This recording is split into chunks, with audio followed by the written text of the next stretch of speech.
The Galactic King tried to kill the woman diplomat, unaware she was the Baba Yaga. Grand Admiral Kaz Thraxus of the Morgarian Empire stood at the viewport of his flagship, the Eternal Dominion, watching the approaching human vessel with a mixture of disgust and anticipation. The tiny ship looked like a speck against the vastness of space, a laughable attempt at diplomacy from a species that had barely mastered faster than light travel. So this is the great human diplomat they have sent? Kaz Thraxus snorted, his four nostrils flaring in amusement. A single female from a backwater planet? King Vexmaul will be most disappointed. His second-in-command, Commander Jeeve Lorax, adjusted her ceremonial armor nervously. Sir, I have reviewed the intelligence reports on the human. Her name is Eleanor Petrov. She's been involved in 17 successful peace negotiations across 3-star systems. 17? How adorable. Kaz Thraxus bared his razor-sharp teeth in what passed for a smile among his species. We have conquered 17 star systems in the past solar cycle alone. Commander Jeeve Lorax hesitated. There are rumors, sir. Rumors? Do share, Commander. I could use more entertainment before this tedious meeting. Some call her the Witch of the Stars. Others say she's never failed a negotiation. And those who opposed her met. Unfortunate ends. Kaz Thraxus let out a bellowing laugh that echoed throughout the command deck. Superstitious nonsense. You have been listening to too many human ghost stories, Commander. Yes, Admiral. Jeeve Lorax bowed her head, her secondary eyes blinking in submission. The communication panel chimed, and the holographic image of a striking older human woman appeared. She had silver-streaked dark hair pulled back in a severe bun, deeply set eyes that seemed to penetrate the screen, and high cheekbones that gave her face a somewhat predatory appearance. Grand Admiral Kaz Thraxus, I presume? Her voice was surprisingly deep and carried a slight accent that the translation software couldn't quite filter out. I am Eleanor Petrov, representative of the United Earth Federation. Thank you for agreeing to escort me to your king. Kaz Thraxus straightened to his full 3-meter height. Human Diplomat Petrov, your vessel has been cleared for docking in Bay 12. Security protocols dictate that you will be scanned and your belongings inspected before you are permitted an audience with our glorious King Vexmaul. Eleanor's lips curved into a smile that didn't reach her eyes. Of course, Admiral. I would expect nothing less. Though I should warn you, some of my personal effects are somewhat unusual. Diplomatic artifacts from many worlds. Our security team will determine what is appropriate for you to retain, Kaz Thraxus replied dismissively. Knock your vessel and prepare to board. The hologram flickered off, and Kaz Thraxus turned to Jeeve Lorax. Have the security team ready, and inform King Vexmaul that the human is arriving. Sir, should we not honor the diplomatic protocols? The human is here under the protection accords of the Galactic Alliance. Kaz Thraxus waved a clawed hand dismissively. The accords are for species worthy of respect, Commander. These humans think they can negotiate terms after we have already claimed their outer colonies. King Vexmaul has special plans for this diplomat, plans that will send a very clear message to Earth. But sir, if we violate the accords will mean nothing when we control Earth's resources. Now, carry out your orders, Commander. An hour later, Eleanor Petrov stood calmly in the security scanning chamber, her modest gray suit making her look more like an accountant than a diplomat. The only distinctive feature was an unusual pendant hanging around her neck, a simple wooden design that seemed oddly out of place with her otherwise professional appearance. Please remove all jewelry and place it in the scanning tray, ordered the security chief, a burly Morgarian with battle scars crisscrossing his scaled hide. Eleanor reached for the pendant, then paused. This is a cultural artifact of significant importance. I would prefer to keep it with me. Remove it, human, or we will remove it for you, the security chief growled. With a sigh, Eleanor unclasped the pendant and placed it in the tray. Please handle it with care. It's very old. The security chief picked up the wooden pendant, examining it with obvious disdain. This is your precious artifact? A piece of carved wood? It's a symbol of my office, Eleanor replied evenly. And from the oldest traditions of my homeland. It looks like garbage, the security chief said, tossing it roughly into a containment unit. It will be returned to you when you leave, if the king permits you to leave. Eleanor's expression didn't change, but something dangerous flickered briefly in her eyes. I see. Well, shall we proceed to meet your king? I wouldn't want to keep him waiting. As she was escorted through the massive ship, Eleanor took careful note of every corridor, every security checkpoint, and every armed guard. The Morgarians made no attempt to hide their contempt, some even spitting on the floor as she passed. Your first time on a Morgarian vessel? Asked Commander Jeev Lorax, who had joined the escort party. Yes, Eleanor replied, though I have studied your architecture extensively. This Dreadnought-class battlecruiser is an Alpha 7 model, isn't it? With the modified propulsion system from your Taurian conquest? Jeev Lorax's 4 eyes blinked in surprise. You are well informed for a human. I make it my business to be informed, Commander. Eleanor smiled, a thin, knowing expression. Knowledge is a form of power after all. The only power that matters is military might, Jeev Lorax replied stiffly. Is that what your king believes? King Vex Maul speaks for all Morgarians. His word is our law. Eleanor nodded thoughtfully. Then I look forward to our conversation. They arrived at an enormous set of doors carved from what appeared to be bone. Intricate patterns depicted scenes of conquest and subjugation, the proud history of the Morgarian Empire displayed in gruesome detail. The king will see you now, announced the royal herald. Bow before entering and speak only when spoken to. Eleanor straightened her shoulders. I'm afraid that won't be possible. Earth diplomats do not bow to foreign leaders. We stand as equals or not at all. The herald looked scandalized. The king will have you executed for such insolence. Then there will be no negotiation, Eleanor replied calmly, and the consequences will be significant. Before the herald could respond, the massive doors swung open, revealing the throne room of King Vex Maul, in a cavernous chamber filled with the spoils of 100 conquered worlds. And there, upon a throne of fused metals and alien bones, sat the ruler of the Morgarian Empire. Eleanor took a deep breath and stepped forward to meet her fate, unaware that the king had already given the order for her execution, a decision he would soon come to regret more than any he had made in his long, bloody reign. King Vex Maul was an imposing sight, even by Morgarian standards. Standing nearly 4 meters tall when erect, his battle-scarred exoskeleton glinted under the harsh lights of the throne room. 6 arms, 2 natural, 4 cybernetically enhanced, rested on the ornate arms of his throne. The crown upon his angular head wasn't merely decorative, it was a neural interface that connected him directly to every weapons system on the ship. So the humans send a gray-haired female to beg for mercy. Vex Maul's voice boomed across the chamber, the translation devices making his words comprehensible but not dulling the contempt behind them.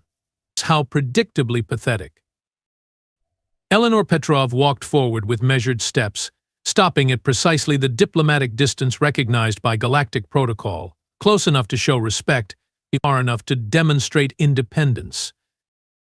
King Vex Maul, I bring greetings from Earth and the United Federation. I am not here to beg, but to negotiate terms that benefit both our species. A rumbling laugh echoed through the throne room, joined by the sycophantic chuckles of the court attendants. Negotiate? You misunderstand your position, human. Your outer colonies are already under our control. Your defenses are laughable. Your technology is primitive. We do not negotiate with prey. Eleanor's expression remained neutral, almost placid. Yet here I am, before the great king himself. Curious that such a powerful monarch would bother meeting with such insignificant prey. The laughter stopped abruptly. Vexmall leaned forward, his primary eyes narrowing. You have courage. I will grant you that. Or perhaps it's merely ignorance. Neither, Your Majesty. It's experience. Eleanor clasped her hands behind her back. The Morgarian Empire has conquered many worlds, true, but you have never faced humans before. We have studied your kind extensively. Vexmall dismissed her with a wave of one cybernetic arm. Soft, weak, divided. Your only strength is your ability to breed like parasites. Then why waste resources conquering us? Surely a species as advanced as yours has better targets? Vexmall's mouthparts clicked in irritation. Your world has resources we require. Your position in the galaxy is strategically valuable. And most importantly, your extinction will serve as an example to other species who might consider defying us. Eleanor nodded thoughtfully. I see. Before we continue this fascinating conversation, I notice my diplomatic pendant was confiscated. I would like it returned, please. It's a traditional requirement for formal negotiations from my homeland. You mean this trinket? Vexmall held up the wooden pendant, which had somehow found its way to the king. Your security team was quite thorough in scanning it. Just a piece of dead plant matter. How sentimental of your species. It's a symbol, Your Majesty, from a very old story in my culture. Vexmall turned the pendant in his claws. What story would that be? The tale of Baba Yaga, a witch who lived in a house that walked on chicken legs. Those who threatened her rarely lived to tell about it. Eleanor's voice took on an almost storytelling quality. She was neither good nor evil, but she was certainly not someone to be crossed. Charming, Vexmall said, his voice dripping with sarcasm. Your species clings to such childish fantasies. There are no witches in space, Diplomat. Only power and those too weak to wield it. Perhaps Eleanor conceded with a slight smile, though sometimes appearances can be deceiving. Vexmall crushed the pendant in his powerful grip, wood fragments falling to the floor. Like the deception that this is a real negotiation? I agreed to this meeting for one purpose only, human. It's to look into the eyes of Earth's representative before I order the destruction of your homeworld. A murmur ran through the court. Commander Jeeve Lorax stepped forward, her posture tense. Your Majesty, the human is here under the protection accords. To harm a diplomat would violate. Silence. Vexmall roared. The accords apply to civilized species, not to vermin. Eleanor's gaze moved slowly from the crushed pendant to Vexmall's face. Something shifted in her expression, a subtle change that sent an inexplicable shiver through several of the court attendants. King Vexmall, I strongly advise you to reconsider this course of action, she said, her voice now eerily calm. I came prepared to offer generous terms, including access to certain resources and technologies that would benefit your empire greatly. We will take what we want from the ashes of your world, Vexmall declared. He raised one massive hand and made a cutting gesture. Immediately, 4 royal guards moved toward Eleanor, weapons raised. This is your final warning, Eleanor said, not even bothering to look at the approaching guards. Harm me, and there will be consequences beyond your comprehension. Vexmall laughed. What consequences could possibly concern me? Your fleet is weeks away at best. Your weapons cannot penetrate our shields. Your allies fear us too much to intervene. Eleanor sighed, a sound of genuine disappointment. Not from them. From me. Enough of this farce. Guards, remove the human to the detention level. Prepare the execution chamber. I want to broadcast her death to Earth before we launch the first strike. The guards surrounded Eleanor, one of them roughly grabbing her arm. What happened next occurred so quickly that later, when reviewing the security footage, the Morgarian analysts would have to slow it down to comprehend the sequence of events. Eleanor moved. not with the clumsy slowness the Morgarians expected from humans, but with a fluid grace that seemed impossible for her age and build. One moment she was standing calmly surrounded by guards, the next, one guard was on the floor, his neck at an unnatural angle, while another screamed as his arm hung uselessly at his side. "What is this?" Vexmall roared, rising from his throne. "Seize her." More guards rushed forward. Eleanor reached into her seemingly ordinary gray suit and pulled out, nothing visible. Yet suddenly she was holding something, and 3 guards dropped to the floor, clutching at wounds that had appeared as if by magic. "I warned you," Eleanor said, her voice no longer carrying that diplomatic politeness, but it had taken on a raspy, ancient quality that seemed to bypass the translation devices and speak directly to the primitive fear centers of the Morgarian brain. "I am not just a diplomat."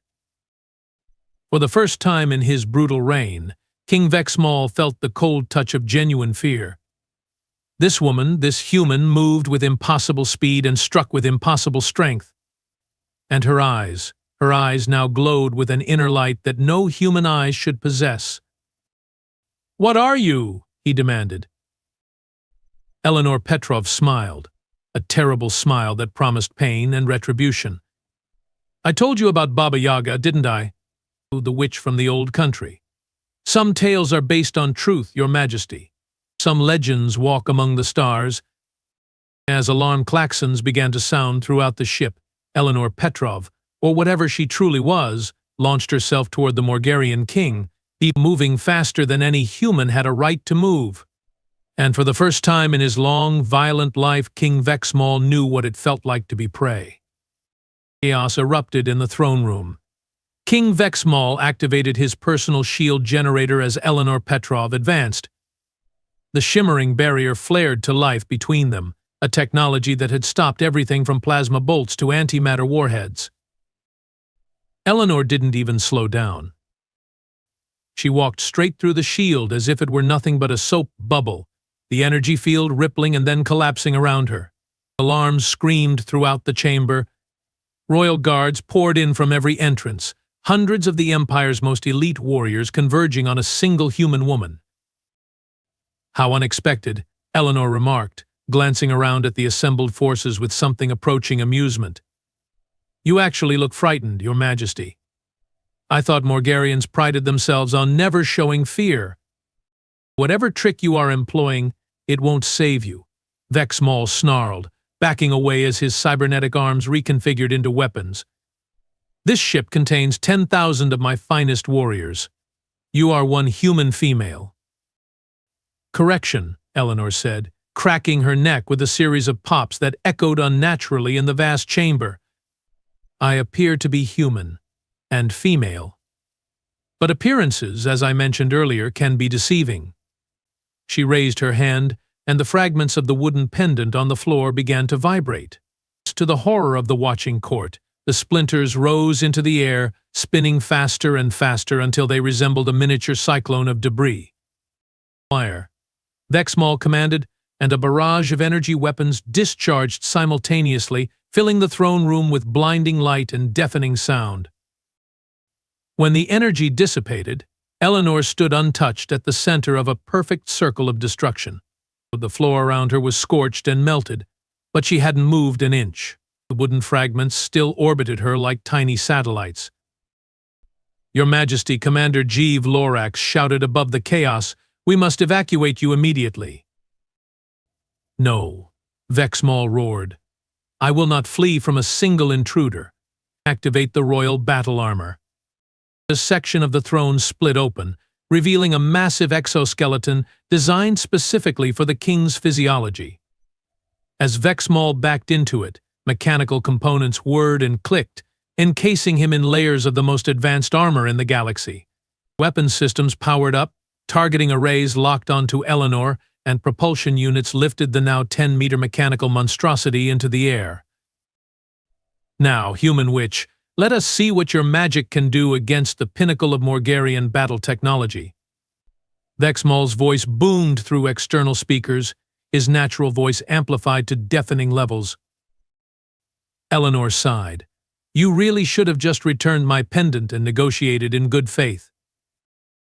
With a flick of her wrist, the orbiting wooden fragments shot forward like bullets, each one striking a different junction point on Vexmol's battle armor.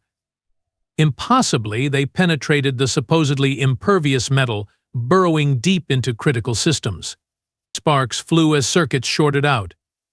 The massive machine stumbled, one arm going limp, then another. Impossible, Vexmol gasped as his targeting systems failed. What technology is this? Not technology, Eleanor replied, walking steadily forward as the battle armor struggled to remain upright. Something much older. Something your kind forgot long ago if you ever knew it at all. The remaining guards formed a protective ring around their king, but they moved with visible reluctance now, their earlier confidence shattered by what they had witnessed. Your Majesty, Commander Jeeve Lorax pleaded, we must retreat to the secondary command center. This being is beyond our understanding.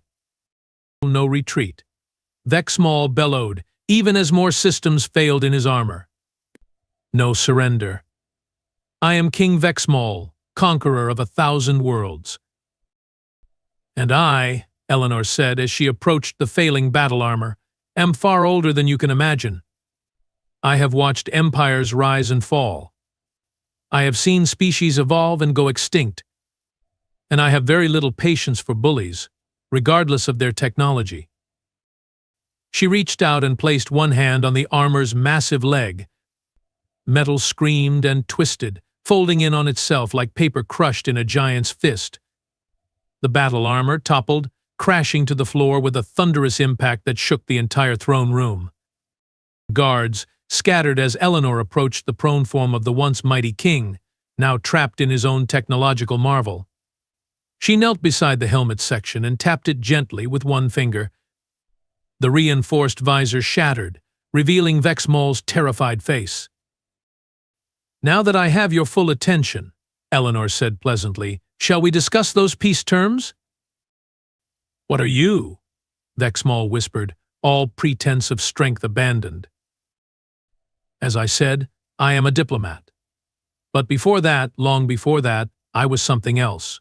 On Earth, they called me by many names. Baba Yaga was one of the kinder ones. Eleanor stood, brushing imaginary dust from her suit. Here is what will happen now, King Vexmol. You will order your forces to withdraw from all human colonies. You will sign a non-aggression pact with Earth and its allies. And you will agree to reparations for the damage you have caused. And if I refuse? Vexmol asked, though there was no defiance left in his voice.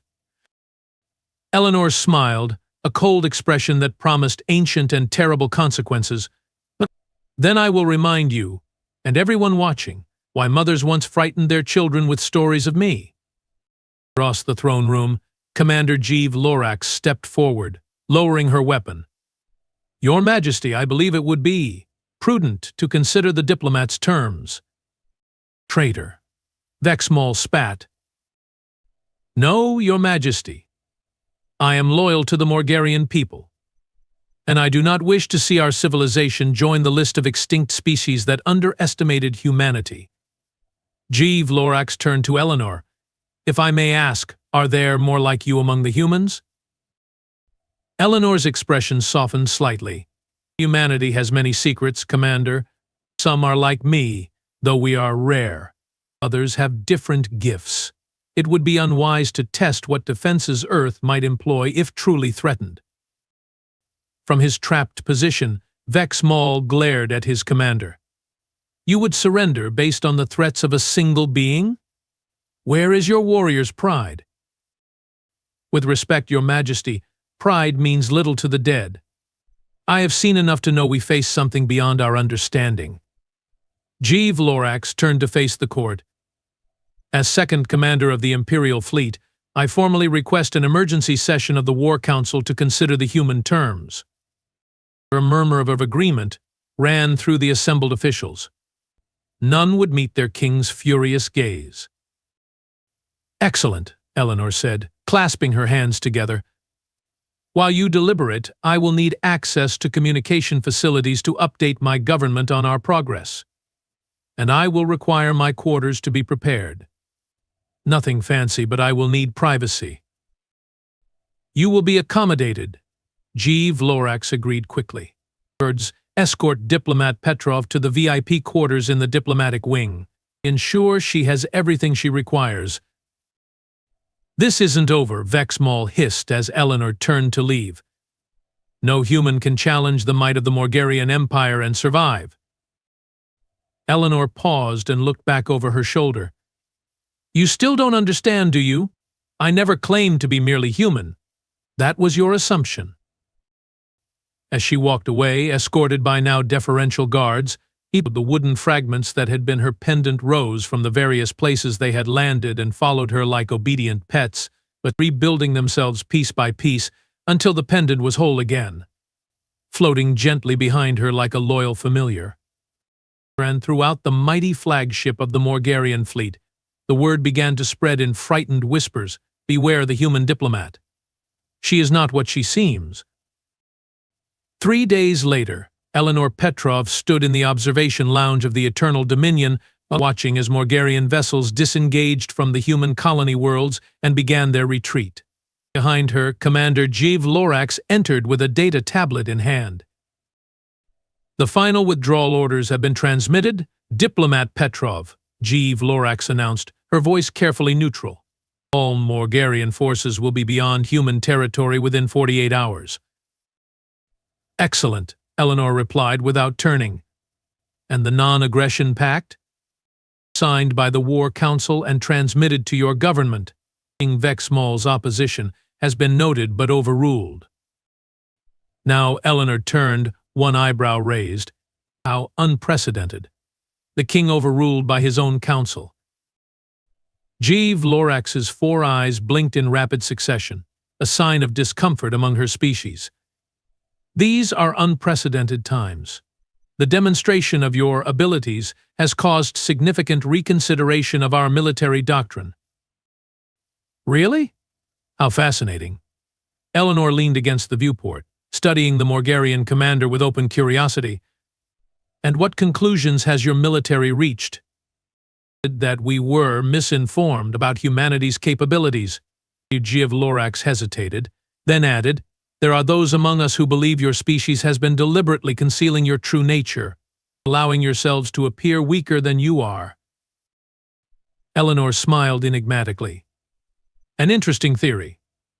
Though perhaps the truth is simply that you never bothered to look beyond the surface. Perhaps. G. Vlorax set down the tablet on a nearby table. May I speak frankly, Diplomat Petrov? By all means. What you did in the throne room was impossible by any scientific standard we understand. You walked through an energy shield designed to stop antimatter. You controlled matter with gestures. You penetrated our most advanced armor with fragments of wood.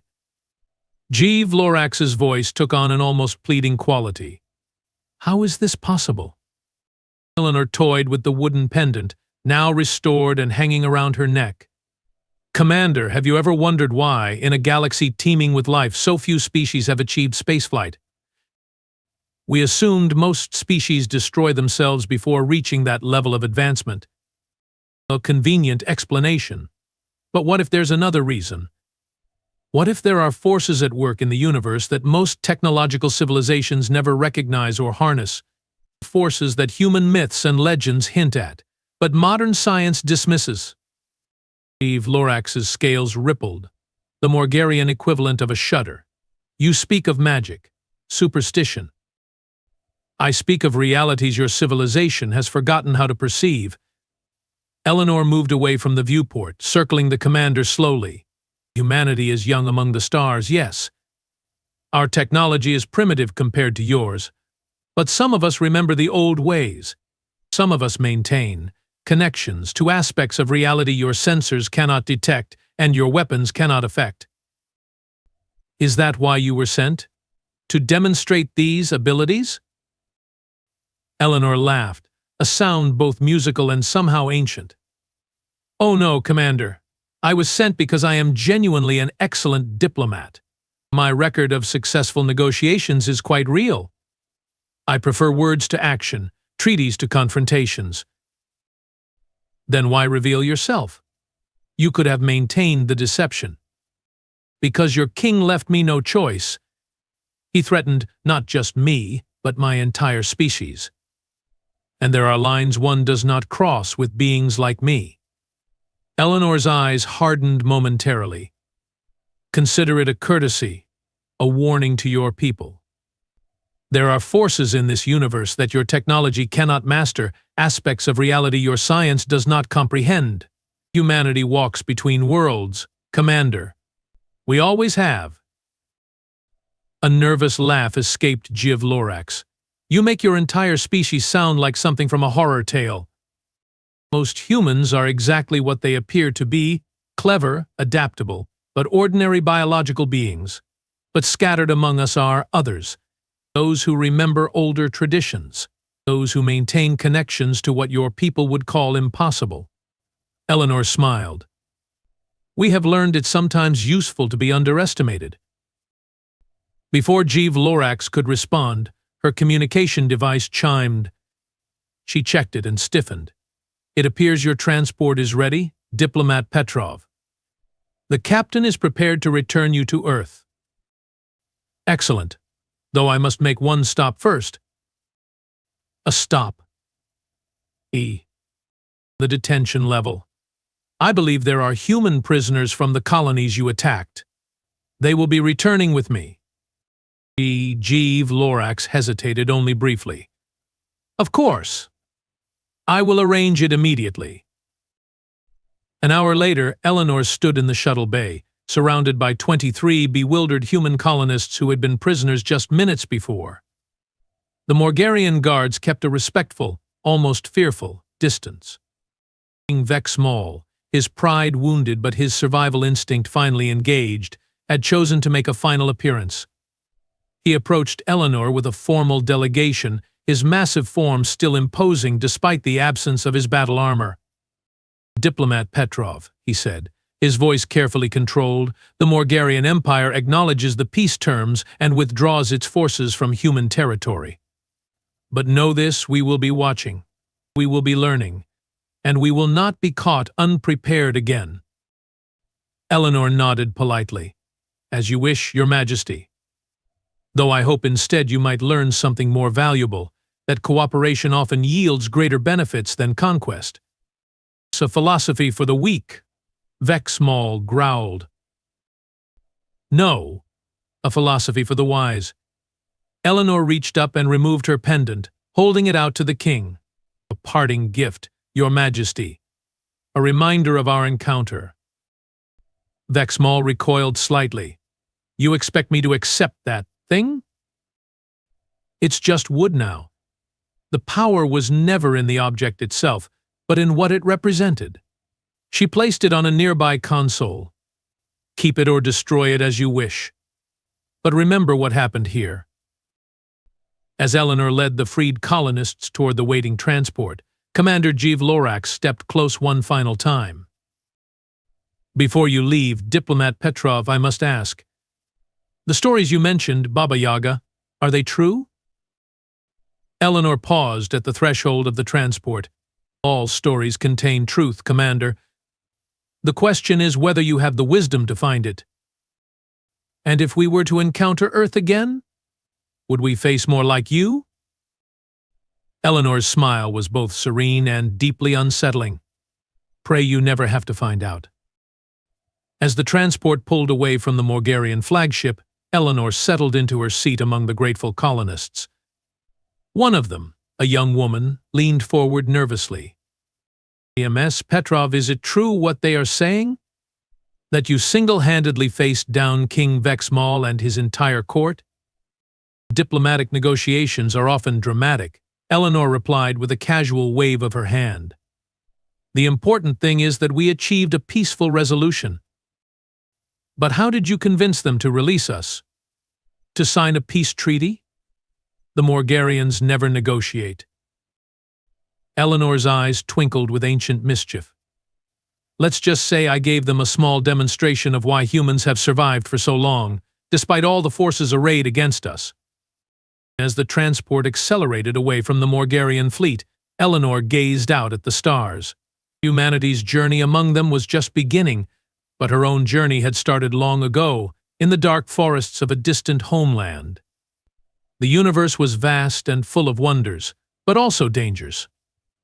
And sometimes, the most dangerous things wore the most unassuming disguises. Like an aging diplomat with a wooden pendant and memories older than most civilizations. The legend of Baba Yaga had crossed the stars, and the Morgarian Empire would not soon forget it.